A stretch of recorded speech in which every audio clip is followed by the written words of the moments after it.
On m'entend? Oui, super.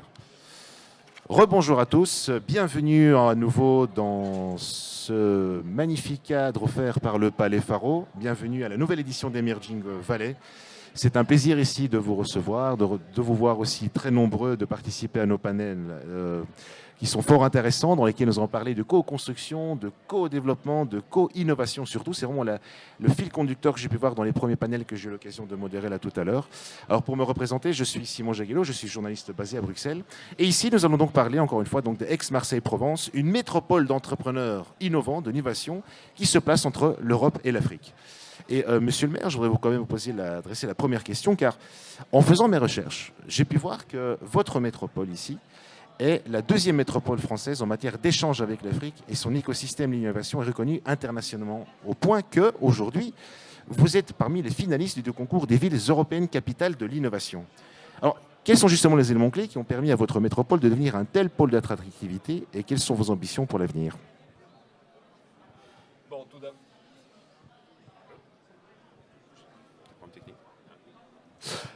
Donc, tout d'abord, merci de votre invitation. Très heureux d'être présent avec vous pour cette 6e édition d'Emerging Valley, événement phare du territoire pour ce lien entre le continent africain et la métropole Aix-Marseille-Provence.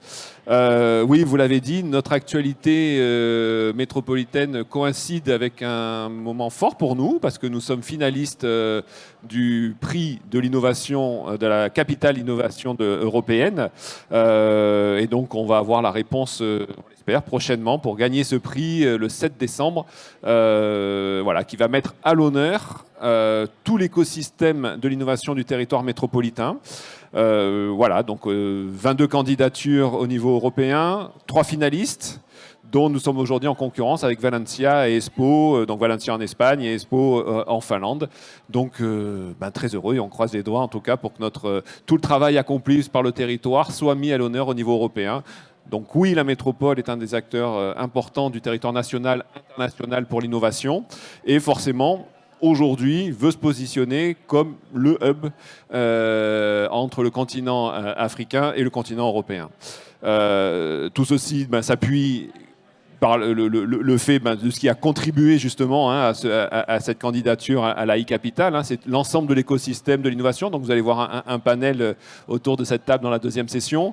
Acteurs impliqués, qui accompagnent, qui permettent d'accueillir aussi les entreprises du continent africain sur le territoire, et qui accompagnent aussi au développement pour leur futur et pouvoir rayonner à l'international à partir de Marseille.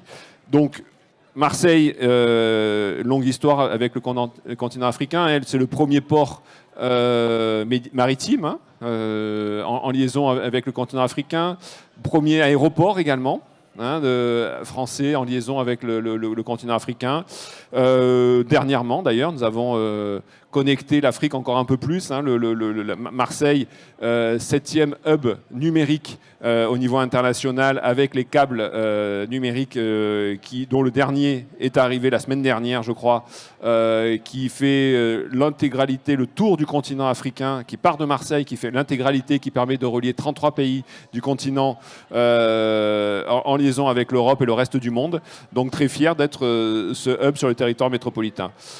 Donc après, tout l'écosystème, forcément, est connecté avec ce continent, avec de nombreux liens, on va voir avec nos invités autour de nous, pour permettre d'accueillir au mieux ces startups et ces entreprises sur le territoire, avec la richesse, avec tous nos accélérateurs, avec nos pôles de compétitivité. Nous avons également, et on a eu tout à l'heure dans la table précédente, Emmanuel Charaf, donc sur la recherche également, universitaire, avec notre première université, l'AMU, qui est la première université francophone du monde. Donc donc tout cet écosystème-là est au service justement de ces entreprises pour pouvoir les accueillir. Nous avons également créé un club qui s'appelle le Club Innov Provence, qui est justement à l'initiative de la métropole pour coordonner un peu l'action de tout cet écosystème qui est riche. Donc c'est 100 acteurs de l'écosystème qui est dans ce club. Et une des éléments, c'était d'écrire notre feuille de route de l'innovation, et un des points dans cette feuille de route, c'est justement de préparer un packaging, ce qu'on appelle le soft landing, de comment accueillir au mieux les start-upers sur le territoire métropolitain. En tout cas, merci pour tous ces éléments, monsieur le maire. Et en tout cas, ce que je peux vous dire, je vous souhaite bonne chance, en tout cas, pour votre prochaine visite à Bruxelles, je vais comprendre. Et... écoutez, par votre porteur de projet, et que Marseille alors devienne la capitale européenne de l'innovation le 7 décembre prochain. Alors, après toute votre présentation, monsieur le maire, assez exhaustive, assez succincte aussi, je voudrais vous tourner au madame Bicciacci. Vous êtes donc en charge, j'ai cru comprendre, de la prospection des entreprises du numérique chez Provence Innovation, Provence Promotion, excusez-moi, donc qui est une agence d'attractivité économique qui accompagne depuis plusieurs décennies les entreprises exogènes à la métropole pour venir s'installer. Alors ma question que j'aurais naturellement, c'est comment détectez-vous des investisseurs potentiels, comment contribuer à leur implantation et quels résultats déjà vous avez obtenus au cours de ces dernières décennies, 2 dernières décennies? Bonjour à tous.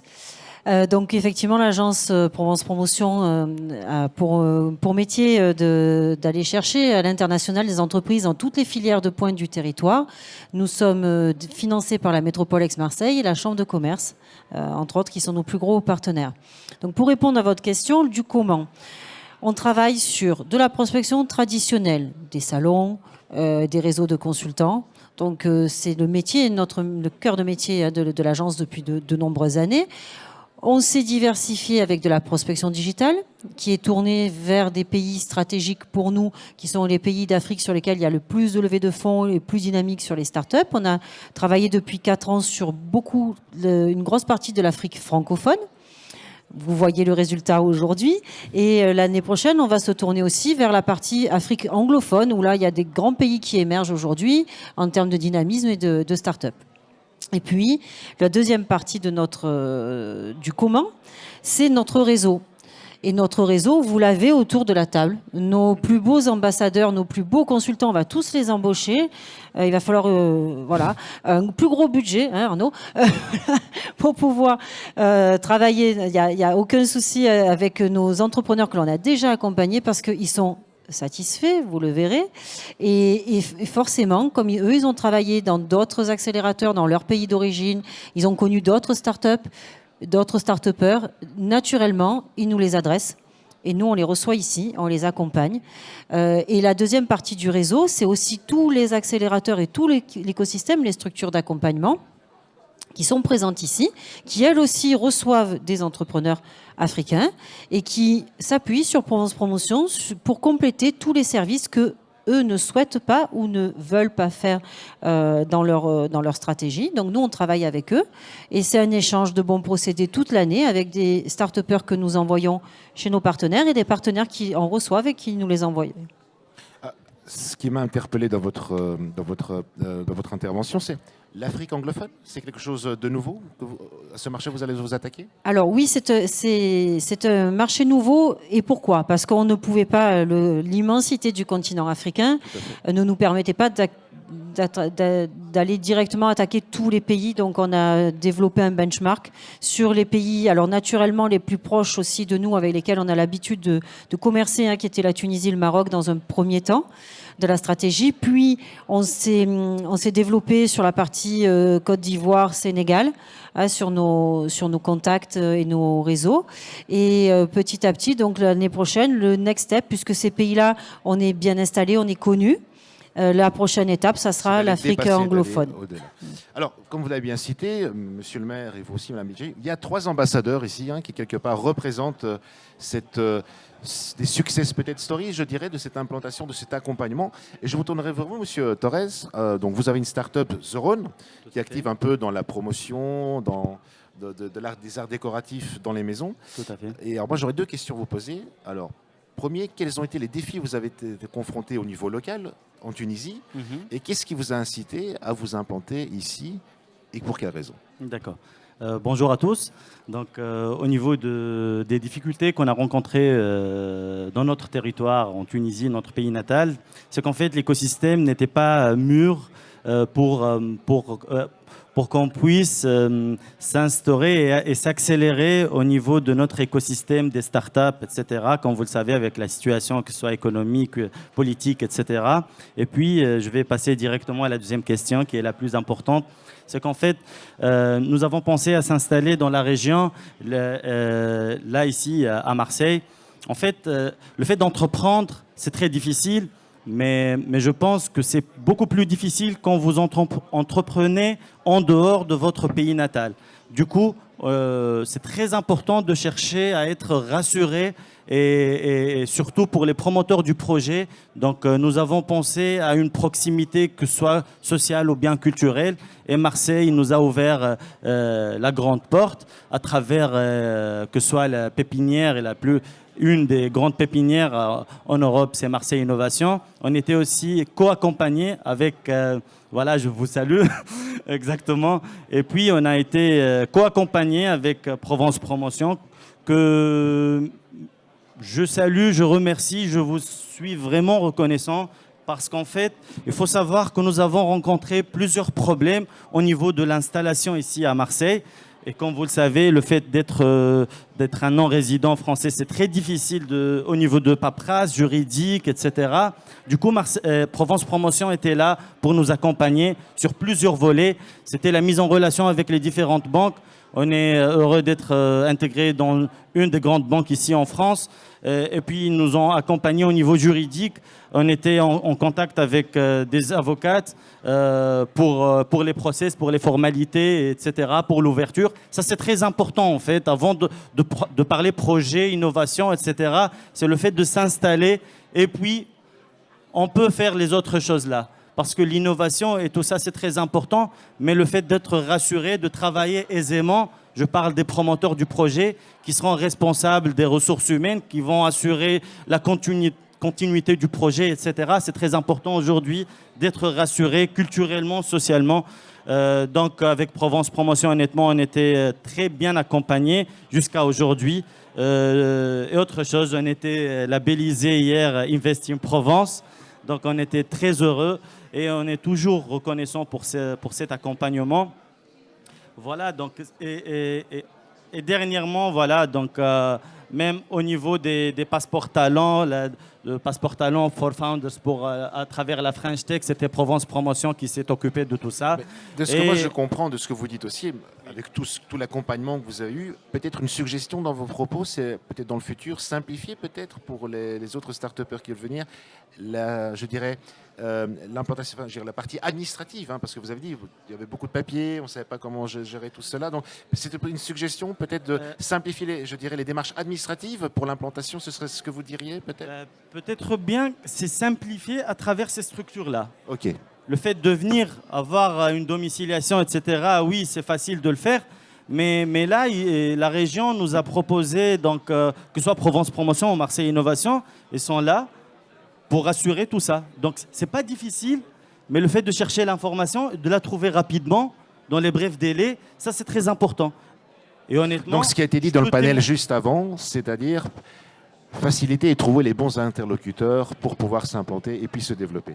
C'est sur ça que je terminerai parce qu'il faut partager le temps de parole. Merci beaucoup pour votre contribution, Monsieur Tarès. Alors, je me tourne vers vous, Monsieur Tamba. Donc, vous êtes dans un domaine totalement différent. J'ai cru comprendre que vous êtes un peu proche de la L-Tech ou la Clean Tech, même, si je me permets. Donc, vous avez créé vous êtes fondateur de Tamba Labs, qui cherche donc à développer des actifs innovants, j'ai pu lire, issus justement de la biomasse végétale. Et donc, vous êtes accompagné par l'une des structures qui est ici, la Technopole de l'Arbois, si je ne m'abuse. C'est ça ? Absolument, merci. Et alors, en quoi cette structure est-elle bénéfique pour votre initiative et qu'apporte-t-elle à vous concrètement ? Alors oui, la Technopole, bon, ça allait être ma chute, on va dire, la conclusion. Mais en gros, sans la Technopole, j'aurais peut-être pas pu faire aboutir un de ces projets qui me tiennent à cœur. Mais avant d'arriver à la Technopole, j'ai eu un parcours. Moi, je n'ai pas été débauché du Sénégal, parce que je suis sénégalais d'origine. Je suis arrivé en France grâce au judo. J'étais judoka en équipe 1 du Sénégal et j'ai découvert la France et surtout la Ciotat avec le judo lors d'un entraînement, d'une préparation de notre équipe nationale. J'arrive, je me dis tiens, c'est vrai que le paradis, ça existe sur Terre quand même. Et pour nous entraîner, on allait à Bougainville dans le 15e. Et là, je me dis c'est peut-être le purgatoire ici. Hein. Mais ça m'a permis de voir la réalité des choses. Ensuite, je me suis dit forcément, je vais revenir ici en France. après mes études de pharmacie. Donc j'ai fait pharmacie, je me suis spécialisé dans le domaine de la phytothérapie, des plantes médicinales. Par la suite, je suis venu ici. J'ai fait de l'ethnopharmacologie. L'ethnopharmacologie, c'est un métier d'immersion où on s'imprègne des connaissances traditionnelles sur les plantes médicinales. Alors, je suis arrivé en France, c'était toujours pour le judo, parce que j'avais envie d'une carrière professionnelle. Manque de bol, je me suis pété le genou. Donc, après, je me suis réinscrit en fac de pharmacie pour parfaire ma formation. Donc, à la Timone, j'ai fait un master en chimie, donc pour être ingénieur en chimie d'extraction et de formulation. Et par la suite, j'ai fait un diplôme d'investigation clinique. C'est classique, c'était pour avoir une vision globale de l'industrie pharmaceutique. Comment partir d'une plante pour avoir un principe actif.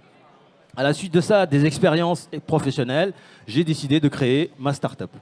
Parce que c'était un projet qui me tenait à cœur, je voulais le faire. Parce que je voyais le potentiel des plantes médicinales africaines et je voulais fabriquer des produits de santé.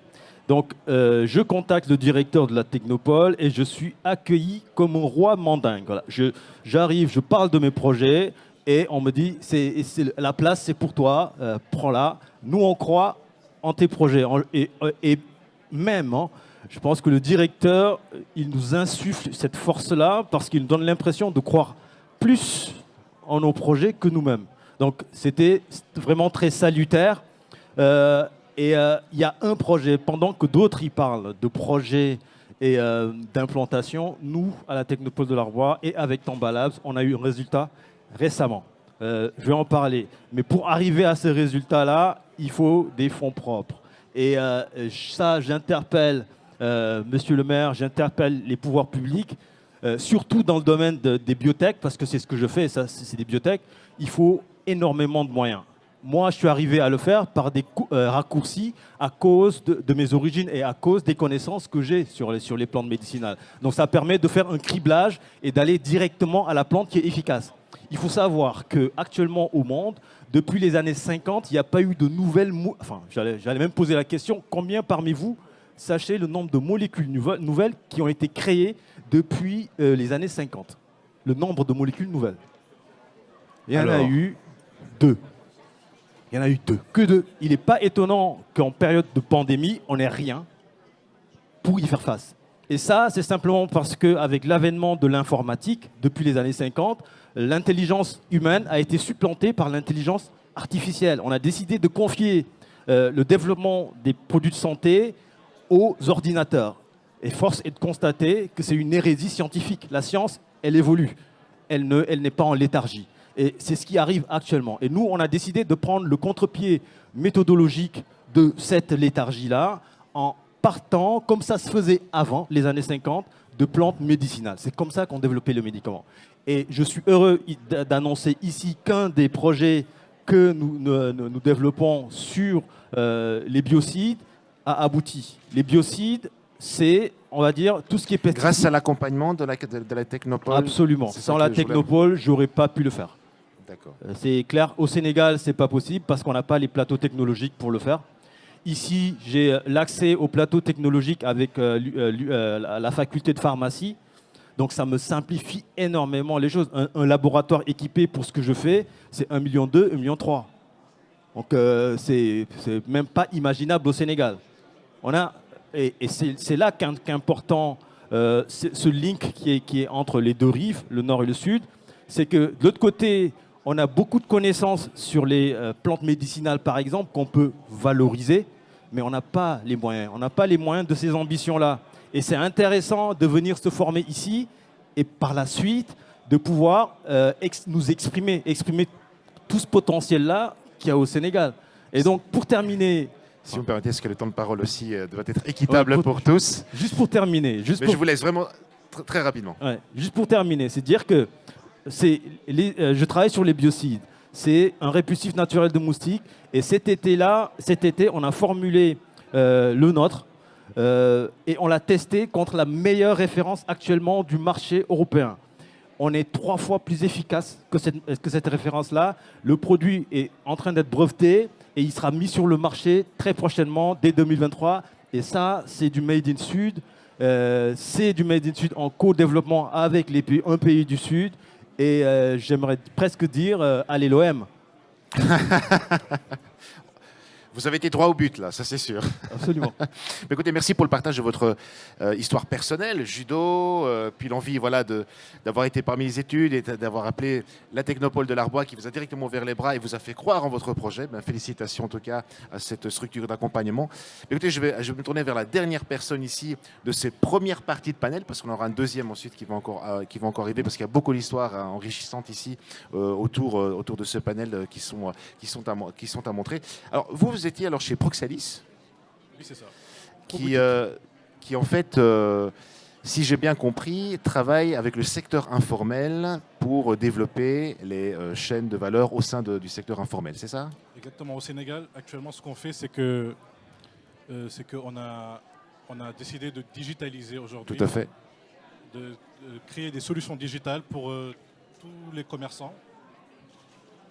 Parlez, oui, Okay. ça marche. Okay, ouais.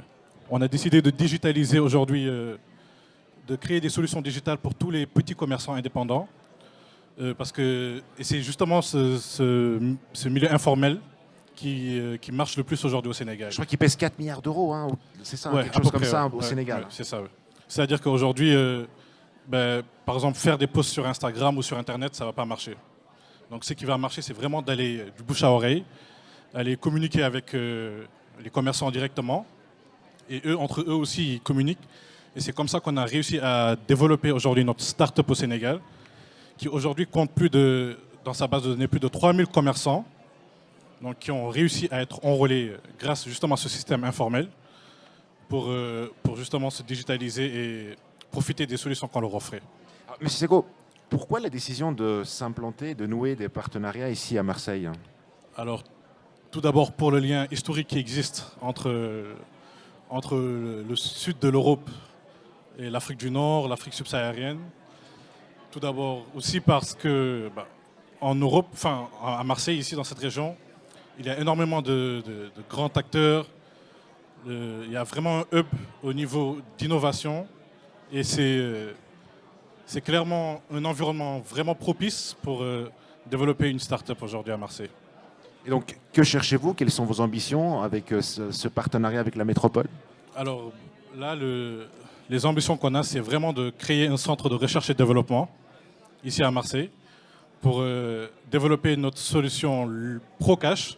Donc c'est quoi ProCash? C'est une solution low cost et mass market, c'est-à-dire qu'elle va s'adresser à tous les commerçants indépendants. Et c'est une solution de paiement, donc à travers un terminal de paiement qu'on va développer. Un terminal de paiement ce terminal de paiement-là pourra faire plusieurs choses, comme par exemple gérer le stock, faire une partie de la comptabilité, etc. D'accord, donc le centre de recherche, l'écosystème pour vous, vous avez au sein de Proxalis analysé le fait que l'écosystème offert par la métropole ex-Marseille offre la décision, à vous inciter à prendre la décision d'implanter ici votre segment département recherche et développement. C'est ça? C'est le meilleur endroit où on puisse s'installer. C'est sur ces mots alors que je voudrais vous remercier, vous tous ici, Madame Biachi, Monsieur le maire Mercier, Monsieur Tamba, Monsieur Tarès et Monsieur Sako pour le partage de vos expériences et aussi les raisons clés, les éléments clés qui ont contribué à ce que Marseille et la région ici soient un hub d'innovation. Et je vous souhaite encore une fois le meilleur pour la finale le 7 décembre prochain à Bruxelles. Merci à vous. Je voudrais rappeler les deuxièmes parties des panélistes. Madame Diane Renaud.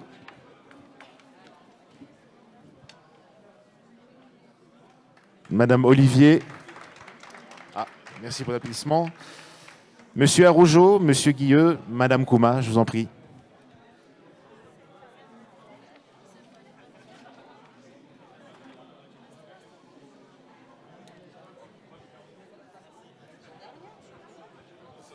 Petite transition, comme vous le désirez. Rien n'est imposé. On est relax.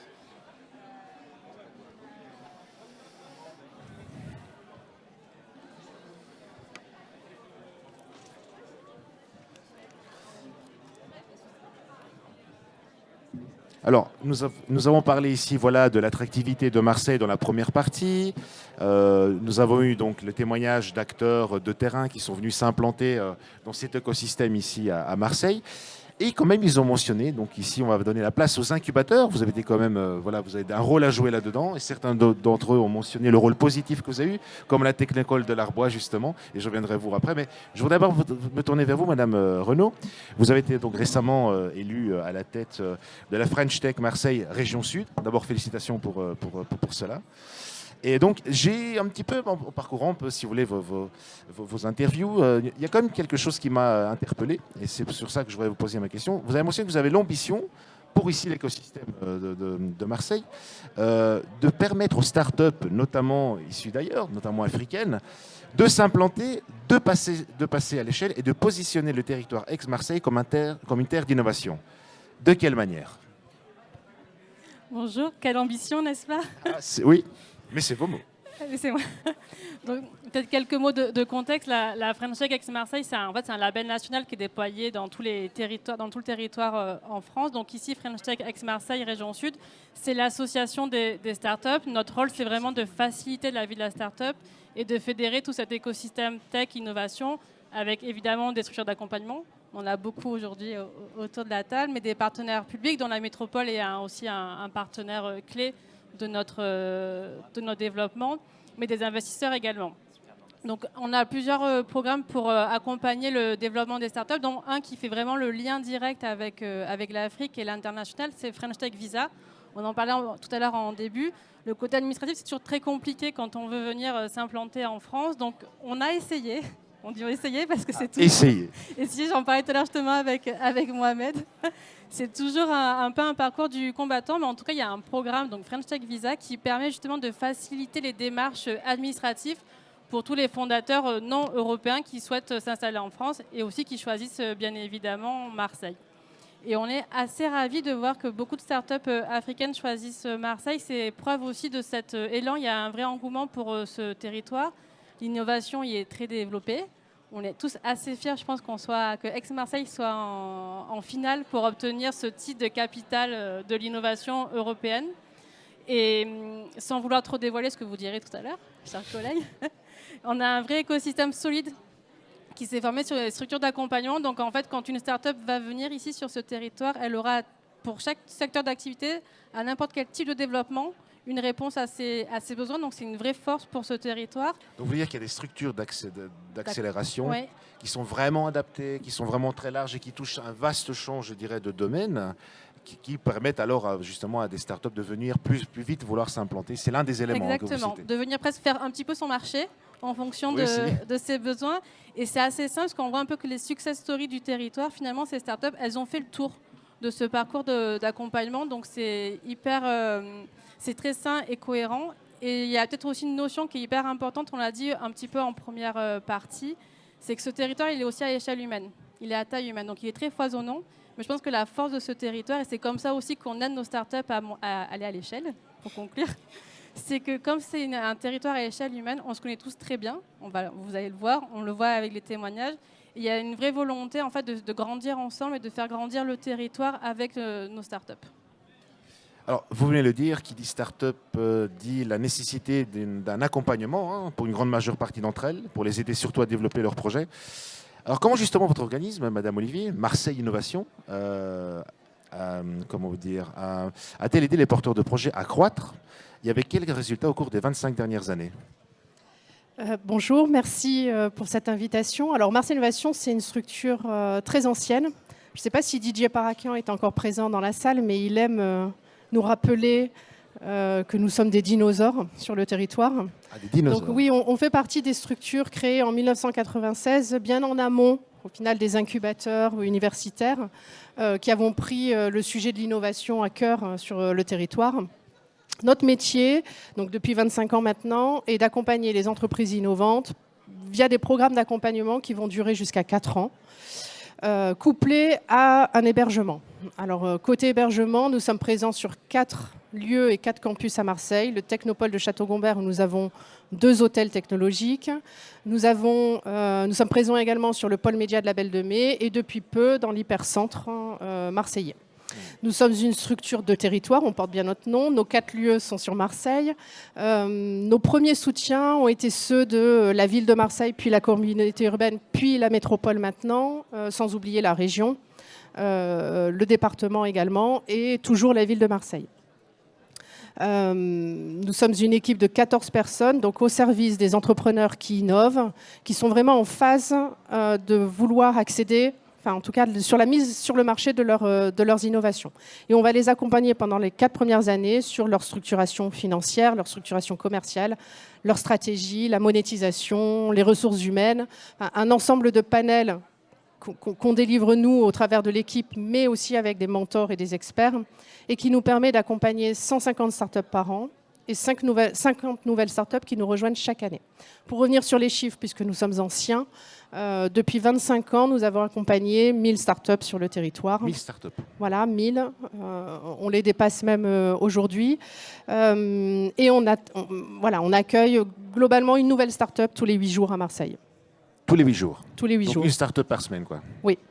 Est-ce que vous avez en cours peut-être des success stories à partager avec un exemple qui dit voilà, ça c'est notre impact, voilà ce que nous avons fait? Parce qu'on a parlé tout à l'heure de success stories avec le panel précédent qui est important, un élément important. Est-ce que vous en aurez peut-être un à partager avec nous? Il faut choisir.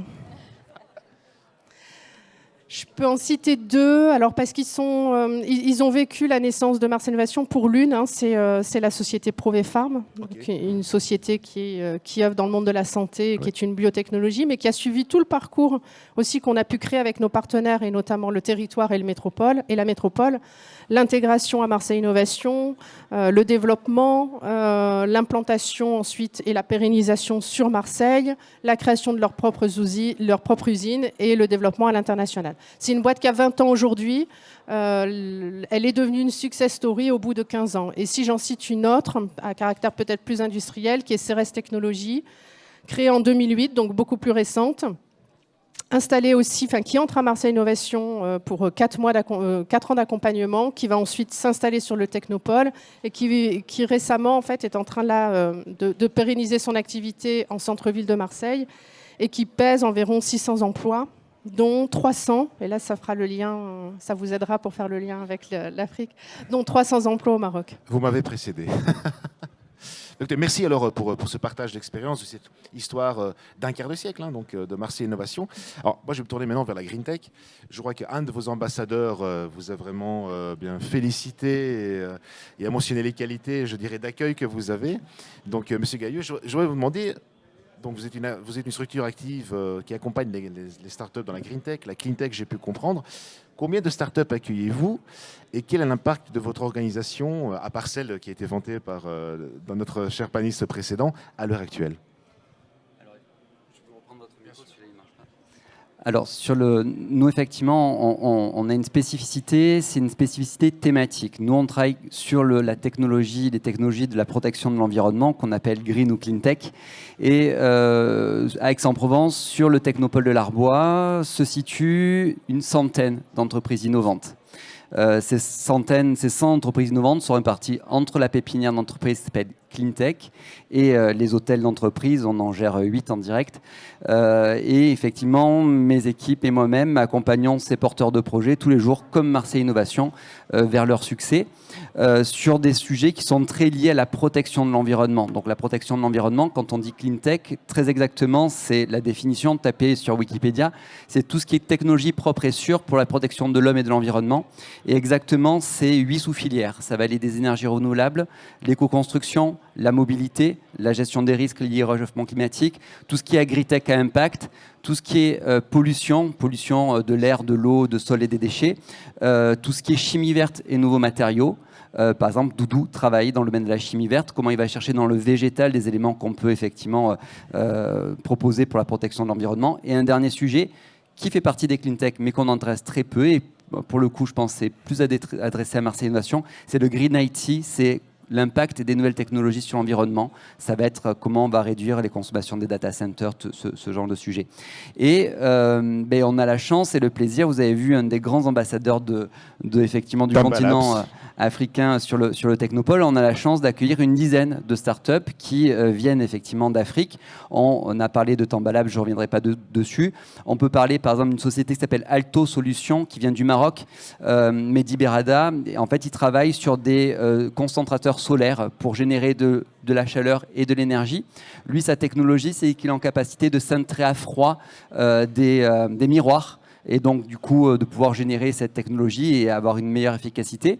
On peut, et j'espère, je ne l'ai pas encore croisé, parler d'un très grand ambassadeur effectivement en Afrique, ici sur le territoire métropolitain, qui est Ange-Frédéric Balma, qui est le fondateur d'une start-up qui s'appelle Lifi LED, et en France Signilux, et qui travaille sur le domaine de la Lifi, donc vraiment transport, on va dire, des ondes, notamment de l'Internet, par la lumière et par le biais de l'éclairage bas consommation. En tout cas, sur toutes les filières que vous avez citées, rien que dans la Green Tech, ça rejoint un peu ce que Mme Bruno a dit, c'est-à-dire d'essayer de se diversifier, de brasser le plus de filières possibles pour justement favoriser l'implantation de start-up ici à la région, à la métropole ex-Marseille.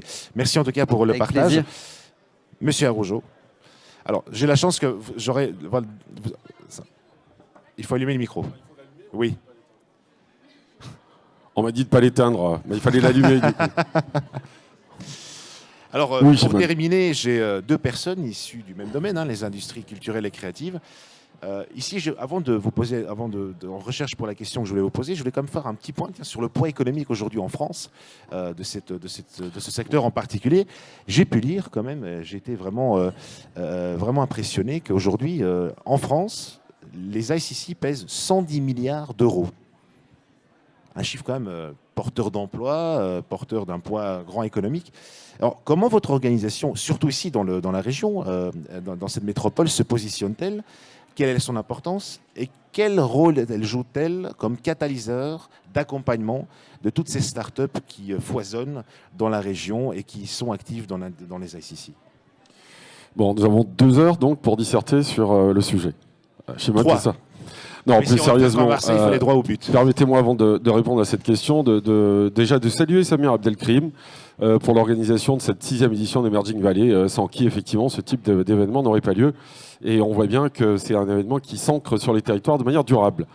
Pour revenir aux ICC, donc les industries culturelles et créatives, de préciser quand même qu'à l'Accélérateur M, qui n'a pas 25 ans, mais qui tend à ressembler le plus possible à nos amis de Marseille Innovation, pour atteindre ne serait-ce que leurs chiffres et surtout les succès qu'ils ont connus avec les startups. Je dirais qu'on a 3 thématiques, et ce n'est qu'une des 3 thématiques. On a l'habitude de les baptiser par des couleurs, donc la rouge pour les ICC, la verte pour des domaines d'application qui rejoignent celle du Technopole de l'Arbois, et enfin la bleue pour tout ce qui touche aux activités de la grande bleue qui est devant nous, à savoir le port et la mer. Quant aux données économiques, voire macroéconomiques des ICC, effectivement, c'est un secteur qui pèse lourd, voire très lourd. La dernière étude BPI en date de 2018, je crois, faisait déjà apparaître des chiffres assez astronomiques qui classaient 10 grands secteurs et plus d'une 60aine de filières. Là-dedans, on trouve beaucoup de choses. C'est vraiment un secteur qui embrasse très large. Et je dois dire que finalement, dans le contingent des 102 startups que nous avons accompagnées à date, eh bien, c'est le plus grand nombre de startups que nous avons. On en a un peu moins dans le bleu, c'est d'ailleurs là où on en a le moins. Et on est entre les deux dans le vert, si je peux reprendre. Et là, c'est pas Adel Rami, c'est pas Adel Rami.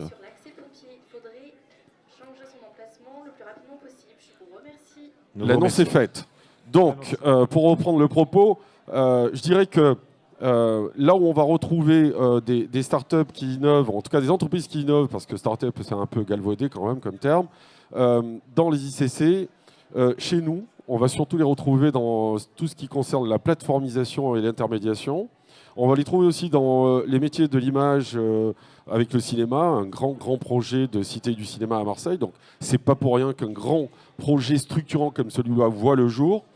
Et puis, si je devais faire le lien, bon, je pourrais en parler sur d'autres, notamment le e-tourisme, la EdTech, le e-sport. On voit émerger de plus en plus d'entreprises dans ces secteurs-là qui qui parfois explorent, parce que c'est pas encore bien concret tout ça. Surtout l'e-sport aussi. Voilà, le e-sport, c'est pas encore des domaines qu'on connaît bien et les business models sont pas encore faciles à trouver. Oui, tout à fait. Mais de grands éditeurs, de grandes boîtes, de grands clubs sportifs s'y intéressent. Donc ça veut dire aussi que là, il y a une manne financière, ou en tout cas, il y a moyen d'explorer et peut-être d'aller plus loin. Là, je dirais que pour faire le lien avec l'Afrique, parce que je vois aussi le chrono qui tourne, nous, on a la particularité d'avoir un flux très important qui nous vient de start-up tunisiennes. Alors, la faute à qui? La faute à Hicham Radouane, qui passait ici tout à l'heure, avec Connect Innov, avec qui nous avons déjà depuis un temps des relations partenariales qui foisonnent, hein, puisque effectivement le flux vient... on a dressé un pont entre Marseille et la Tunisie. Aujourd'hui, c'est une autoroute. Voilà, clairement. Et je dois dire que sur les 102 entreprises qu'on a accompagnées, accélérées, aidées à changer d'échelle, on en a pratiquement une quinzaine qui viennent d'Afrique, dont une douzaine de Tunisie. Vous voyez, plus de 10% en fait du contingent. C'est ça que je voulais juste dire. C'est assez intéressant. Et là, sur la dernière cohorte qui vient d'intégrer au mois d'octobre, je ne citerai que quelques-unes, désolé pour celles que je vais oublier, mais je citerai par exemple Tawa, qui est une agence d'influence. Je vois Medox qui est là, d'ailleurs quelqu'un qui nous vient des médias, hein, parce qu'il a été lui-même animateur de radio et de télé en Tunisie, et qui a décidé de venir en France pour développer son agence d'influence. Donc l'influence, toute l'activité d'influence, quelle qu'elle soit, fait aussi partie des ICC. D'accord ? Donc, je le citerai lui, mais j'en citerai aussi d'autres. On a des écoles de code qui viennent s'implanter chez nous, avec RBK et 5 Points. Donc, j'oublie pas de saluer, comme je l'ai fait pour Hicham Radouane, Laetitia Bissiacci et ses équipes de France Promotion, qui nous ont aussi aidés à être bien identifiés en Tunisie, en Afrique en général, mais en Tunisie en particulier. Et je terminerai mon propos en citant deux choses. La première, c'est nos followers sur LinkedIn. La deuxième communauté la plus importante sur les 4300 followers que nous avons sur LinkedIn, elle est tunisienne. Tunisienne. Donc il y a déjà ce fort ancrage. Sans dit long, quand même. Tout à fait. Après Marseille, c'est la Tunisie, après c'est Paris, et puis après c'est Nice, Montpellier. Donc voilà. C'est comme vous avez cité. Vous avez construit d'abord une route, maintenant c'est devenu une autoroute. Au niveau des Absolument. réseaux sociaux, vous y êtes. Maintenant, on va vouloir quand même se diversifier sur le continent africain, peut-être capter des projets marocains, des projets sénégalais. Je sais qu'il y a des discussions. Justement, Laurent. Et je vais faire le lien. Et je terminerai, Shimon, en disant juste une chose. Les ICC, pour revenir à la question initiale, il y a une Knowledge Innovation Community, donc que l'Europe finance, qui vient d'intégrer, c'est la dernière qui vient d'intégrer l'EIT, qui est l'European Institute of Technology and Innovation. Et là, c'est 150 millions d'euros sur ce KIC qui va être ici en région et dont Aix-Marseille Université va avoir le lead. Donc vous voyez que les ICC reliés au projet CISAM+, qui aura sa CISAM+ ICC implantée à Aix-en-Provence sur Schumann, eh bien on n'a pas fini d'en parler des ICC. Voilà. Eh ben, nous avons justement parlé de Bruxelles et comment, dans les panels précédents, la région pourrait jouer un rôle dans les health-tech. Peut-être elles peuvent s'inspirer des ICC, pourquoi pas. Et une EdTech qui s'appelle Morbiquet, qui nous vient aussi de Tunisie. Je l'ai oublié. Awatef, si tu nous vois, voilà, c'est encore une boîte tunisienne. Et on terminera là-dessus, si vous me permettez, M. Rojo, parce que je voudrais quand même avoir un temps de parole équilibré. Alors, Madame Kouma, vous êtes aussi dans les ICC, vous êtes ici plutôt du continent africain, vous venez du Sénégal. Et en amont de ce panel, nous avons un peu comme une petite discussion pour un peu avoir votre avis, partager un peu nos opinions. Et vous m'avez quand même partagé que pour vous, ce pays d'Afrique de l'Ouest, les programmes portant sur les ICC ne sont pas encore arrivés à maturité. Je vais vous demander pourquoi et qu'est-ce qu'un partenariat avec l'écosystème de la métropole pourrait éventuellement vous apporter. Bonjour à tous. Ok, je disais bonjour à tous. Merci pour l'opportunité que vous nous offrez à exposer ce que nous faisons au Sénégal particulièrement. Moi, je suis de l'Institut français de Dakar. Je gère l'incubateur qui fait partie d'un réseau d'incubateurs dans les 4 villes du Sénégal et la Gambie. Donc, c'est un réseau de 5 hubs et chacun est spécialisé sur une thématique bien spécifique. À Dakar, c'est particulièrement les ICC, parce que nous nous sommes dit que c'est une thématique qui embauche Les stats montrent que c'est 2455 emplois par an et 12 millions d'euros par an. Donc, pour nous, c'est hyper important. Donc, se spécialiser sur cette thématique, appuyer les startups qui évoluent autour de cette thématique, c'est important et ça permet de booster l'économie locale. Maintenant, comme on commence dans la ville de Dakar et dans les sous-régions, l'aspect ICC, c'est plus en mode individuel, c'est des freelancers, c'est des start-upers. Et il y a une maturité business, développement, structuration, etc., qui est hyper important, qui n'est pas encore bien mis en valeur. Et c'est ça l'apport des incubateurs. Donc nous, comme j'expliquais hier, c'est qu'on est en phase de dire c'est les basiques, quoi. C'est la structuration, c'est l'accompagnement, c'est linker avec des opportunités, c'est développer leurs soft skills, etc. Mais c'est sur le tas. On n'est pas encore hyper mature dans accompagner un acteur qui évolue sur les ICC.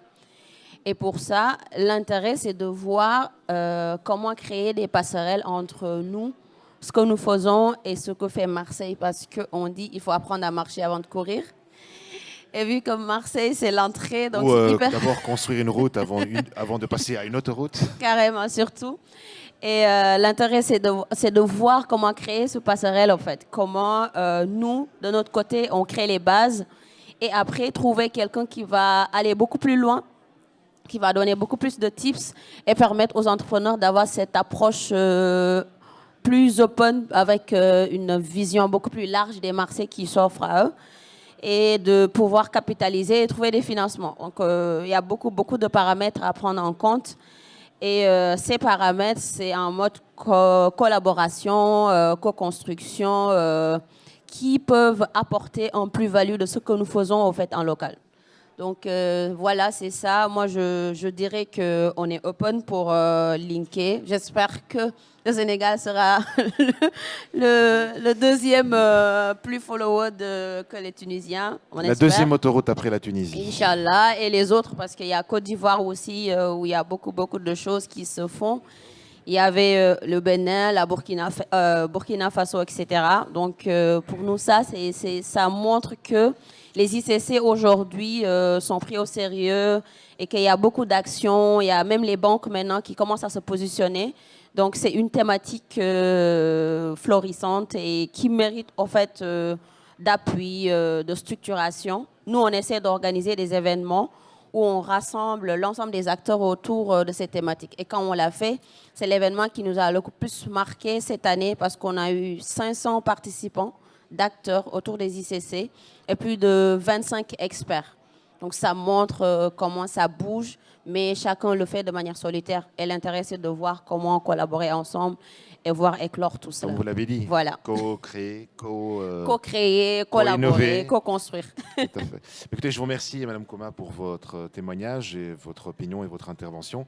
Alors, c'est sur cela que nous allons clôturer ce panel-ci. Je voudrais vous remercier à tous, aux panélistes précédents aussi, pour avoir partagé, avoir montré des exemples, des success stories, que cette région ici est comme une terre d'innovation, capable d'attirer des start-upers ou des entreprises innovantes, pour reprendre les termes de M. Aroujo. Merci à vous tous et je vous souhaite une bonne continuation ici à Emerging Valley. Merci beaucoup.